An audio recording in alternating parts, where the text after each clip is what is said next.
Hello, I'm Chuck Martin, and this is the Voices of the Internet of Things. With me today is Ting Ming Ling, founder and CEO of OTSAW in Silicon Valley. Ling was founder and CEO of ActiV Technology Group before joining or founding OTSAW. Ling has more than 25 years of technology experience and came to Silicon Valley during the tech boom of the mid 2010s. Welcome, Ling. So glad to have you here. Thank you, Chuck. Again, the pleasure is mine, and thank you for having me this morning. So, robotics in healthcare, tell me where they fit. Yeah, well, that's in a way a big question for a start. Where does it fit? I guess if you look at robotics, right, in the evolution of mankind, it has always been with us as early as 30, 50 years ago. I mean, if you look at the washing machine, right, it's some kind of a robotics because you put your clothes in there, it wash, it spins, it dries, So and then the Boeing jets that you take after the pilot takes off, it switched to autopilot. That's robotics as well. So it has been with us as long as we remember, let's put it that way. But for OTSAW, in a way, we are excited to be in a space for healthcare industry. We are very much into healthcare logistic, where within a hospital, you have a lot of logistical items that you need to move.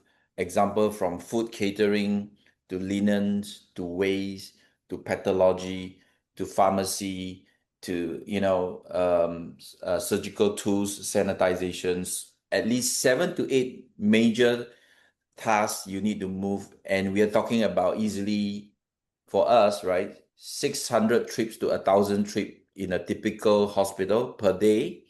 And I Wow. have the statistics for you. Just hold on. We're talking about your guys will be walking 6 marathons and moving 30 elephants every single day. So are you looking at robotics in healthcare primarily for essentially movement or transportation or other things as well? Mainly logistical transportation within the hospital. You're right. And you also have robotics for outside the hospital for security. Yes, we do. But today, I think our focus is ever more going into logistics because, look, there are more than 7,000 hospitals in US and 30,000 elder care or hospice care facilities. So total, you're talking about 37,000 of such facility. And the amount of logistic that you need to move on a daily basis, it's massive. So just doing this piece alone will take me a generation, and I probably still cannot, convert all the hospitals within my lifetime. I suppose so. Hospitals understand this. Do they see the value of moving things automatically? Definitely. So we can look at it from a few angles. Like if you talk about the wages today, right? A simple 3% inflation per year over a period of 10 years, because the life cycle of our robots is 10 years. That means an inflation of 30% of wages over the next 10 years for a typical hospital. Now, given the fact that the job function is the same for the next 10 years and you need to inflate the salary by 30%, it is almost, so impossible for the healthcare sector to continue to pay that kind of inflation. And today healthcare system is facing a lot of pressure on the cost. We've seen it on the news everywhere. So I think this is time for, pivoting to automation. Now, if you look at the evolution of automation over the history of mankind, 30 to 50 years ago, you see industrialization of factories using robots, down to the recent times of Amazon warehouses fully robotized, right? And we even have dark factories that don't even have humans in the factories, right? So in the case of hospital, to me, it's very personal because if you look at the life cycle of a human, I'm born in a hospital, the day I die, probably in a hospital. Why not hospital? You see, post-COVID, you see restaurants, you see hotels popping up with robots running around. That's the service sector. And hospital is also a service sector, just that it's super mission critical because it saves human lives, right? And hospital is 24 by 7, and you can shut down a hotel or restaurant. Try shutting down a hospital. When you go to a hospital, your company goes to a hospital and they don't have automation yet. Is it that they understand they have a problem with moving things around, or do you go in and say, you probably don't realize this problem you have, but here's a solution? They have several problems. Example, they have HR problems. They spend 20 to 30% of the money recruiting someone, training someone, and after a couple of weeks or days or months, they see them go because this is such a mundane, repetitive task that no young human will aspire to be a transporter. Let's put it that way. That's one. Secondly, the wages keep coming up, and again, they cannot keep up with that inflation with a very low skill based job where there is no value add, right? And it's hard to justify that kind of increment over time, right?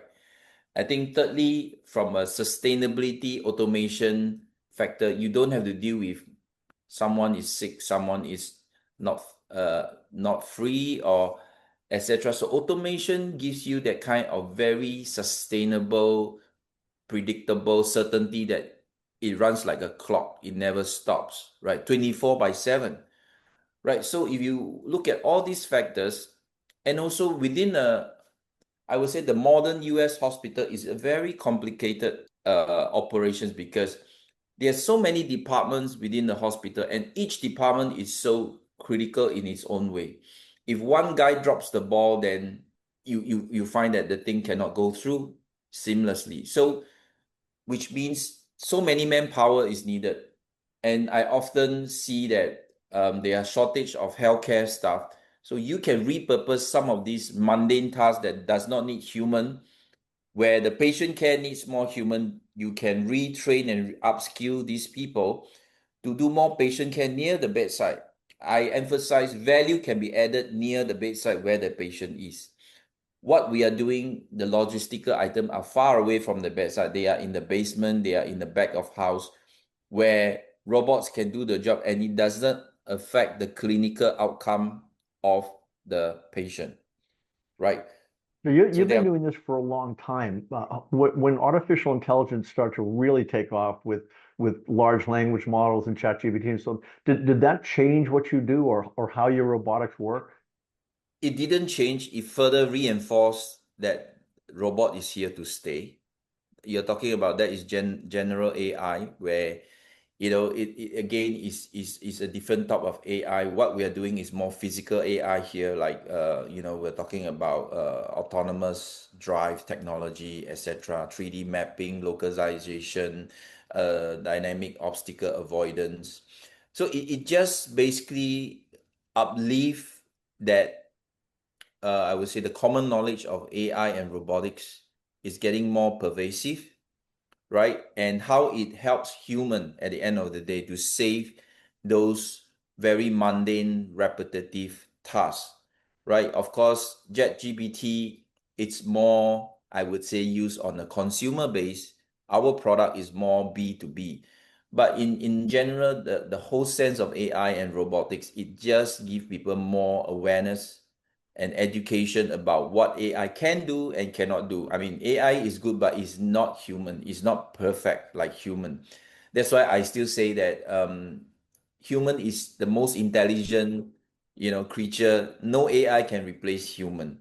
But there are certain tasks that, example, carrying heavy things, moving things around, that today human doesn't need to expose that risk and that danger, because I've seen healthcare workers. There's a gentleman in Liverpool Children's Hospital. He's been doing this for the last 30 years. And when he stand up, his back is twisted because he's always pulling a very heavy meal cart every day. You talk about 1,000 bed means 3,000 meals a day. He has to do this every day. And I sympathize with him because I think today machine can do such kind of very labor intensive job that do not subject the human to that kind of risk. When you go to a hospital and you show them, say that they don't have any robotics yet, and you show them one thing, does your company analyze what they would need that'd be most effective of, and then a hospital gets that, and then they say, hey, we want more? Yes, we do walk around on the site visit. We do understand because they have different user groups in different department, and we would talk to them. And then we will do what we call simulation. Based on, we have a checklist, we fill up the checklist information. And we are able to do a simulation example, how many trips, how much tasks, how much load, how many robots do you need, and how many stations we need to create within the That must hospitals. be a real eye opener for a hospital. Definitely. I mean, it's like if today you want to pivot to SAP, you can't think about it's just a simple process of taking out the human and putting in the SAP. It doesn't work this way. You need to do what we call process re-engineering. You need to understand their pain points. You need to understand their workflow. You need to integrate that system into their environment, right? But I would say hospital is by and large quite similar. So I would say it's more of cookie cutting over the years, because if you remember a hospital, most of the common services are built in the basement, right? The linens, the central kitchen, the warehouse, the storage, and they are connected by the elevators from the basement to all the different towers. So when I visit hospital every week. After a while, you realize that they are by and large designed quite the same physically, and operation and workflow is quite the same. So after a while, you know that what you're getting into, you know how to give them the right kind of advice. And that is something that I think we are very good in, because we have been doing this for the last 10 years. We have more than 50 hospitals in the world. We have more than 1,000 robots deployed in the world. There are a lot of other companies doing what you're doing. There are several, not a lot. I think less than five probably in the world, and they are mainly in Europe, and in US there's one. So I think the world has 200,000 hospitals. There is room for everybody, let's put it this way. And I think we cannot be the lone one out there, because if there's something good, there will be competitors. And I think the collective effort to educate, to transform this hospital, to me, is a good thing, because it helps them to save costs. And then we reduce the cost, the savings can be passed back to the end user, and then we can help reduce excess costs to healthcare.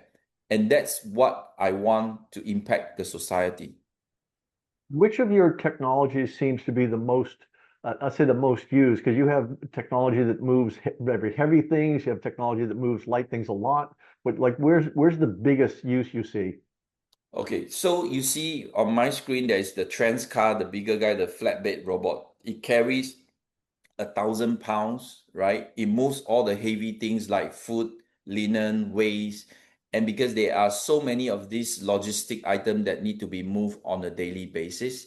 So that model Trans car is, I will call him the truck, because he moves a lot of things, and it serves at least 7 to 8 departments within the hospital. So it operates in a fleet about 10 to 20 units within the typical hospital. Then I have the smaller guy known as Camilo. I call him the Range Rover, the smaller guy. The Range Rover would be more agile, it's smaller, it goes into the patient's bedroom, it delivers your medications, your logistical items, it delivers even your meals, like on-demand meals, all the way to the bedroom. So, and it's made very agile in a way that the modules behind can be interchangeable to fit different kinds of payload it wants to carry, from bio waste to food to medications, you know, you name it, we have it, right? So it operates in a complement of maybe 10 to 20 trucks and maybe 2, 3 units of the Range Rover. So I think that's how we will feed up a typical hospital. When people in the hospital who work there were not familiar with the process of them coming in, do they all of a sudden see robots roaming around and say, "What is that?" Or they just expect it? Well, I think, to be honest, post-COVID, people are much more aware and exposed to robots. So they are not like in a state of shock or disbelief, let's put it that way. So people are quite used to having robots moving around them these days. So, but however, we do have to do some sort of training and to take away that fear mindset of change. Example, I can share with you one of the robot that delivers medication for the nurses to give to the patient. We put some candies inside. so that when they open up and they see candies, they're being appreciated, that we give them candy. So it's also helping them to have a shift of mindset, right? Usually they have to walk down the aisles, the corridor very far to go to the vending machine to carry that, to bring that medication. Now they don't have to fetch. The robot brings it to them. But there is a change and they have to deal with that. And putting a candy inside there, you know, just brightens up their day. They're being appreciated. So things like that, I think, is important because we are sensitive to human trying to make that change. But they do know that this is reducing their work. They don't have to walk down the aisles, to fetch that medication, so that they can have more time, productive time, to do more patient care. Do you find that some hospitals are different than others in terms of acceptance, where some hospitals say this is a great idea, and others just say, I don't want any robots in my hospital? Well, I think we don't hear like negative, like I don't want any robots, not anything like that. But there is concern about how do we communicate with the people on the ground, because they are fearful that this is going to come and take over my job tomorrow, etc., etc., right? So we have to deal with it in a very positive, in a very delicate way, right? Example, we can talk to the people. If you want to be upgraded as a robot operator or technician, we can train you and certify you so you can upskill, uplift, upgrade your pay scale. That's one way. Another way is there are other tasks that are not enough people. We can repurpose the people nearer to the bedside to do patient care where they need more human touch. In that sense, you may need a helper or a nurse, etc. Because I know the healthcare sector is really short of manpower, right? So we want to look at it from an angle of uplifting, upskilling the people, and giving them a task that's not very mundane, repetitive, and labor intensive that may injure their body, right? So we have to take it that just like a washing machine, it is a tool to help you. The robot is the same. You still need human to take out the tray or the food or the linen from the cabinet, but pushing the trolley around from this block to the other block doesn't need human anymore. I think when they hear it, they understand and they appreciate. So it's there to help them just like a tool, right? And lastly, a year from now, we're sitting here having this conversation on robotics in hospitals. What will we be talking about? Would it be the Okay. same thing or something different? Is it going to advance a lot more? This is just the tip of the iceberg. Our plan is to build a big factory in US. You see, it's all got to do with the economy of scale. My vision is to build a robot like an automobile factory. When you get to mass production, you get the volume up, you get the cost down. Well, I would say when you got the cost down, every healthcare facility in US can afford this based on a leasing model. And it helps them to cut costs and save costs, and to reduce that danger of carrying heavy things within the hospital.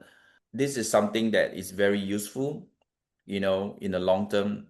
And we have done this in Germany 20 years ago, in Singapore 10 years ago.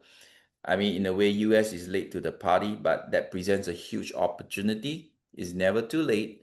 I want to get the cost down. I want to get the volume up. And then I want to be able to help to impact the healthcare industry and reduce the healthcare costs in US. Well, I look forward to that conversation. And thank you so much, Ling. And thank you all for listening to the Voices of the Internet of Things. This is Chuck Martin.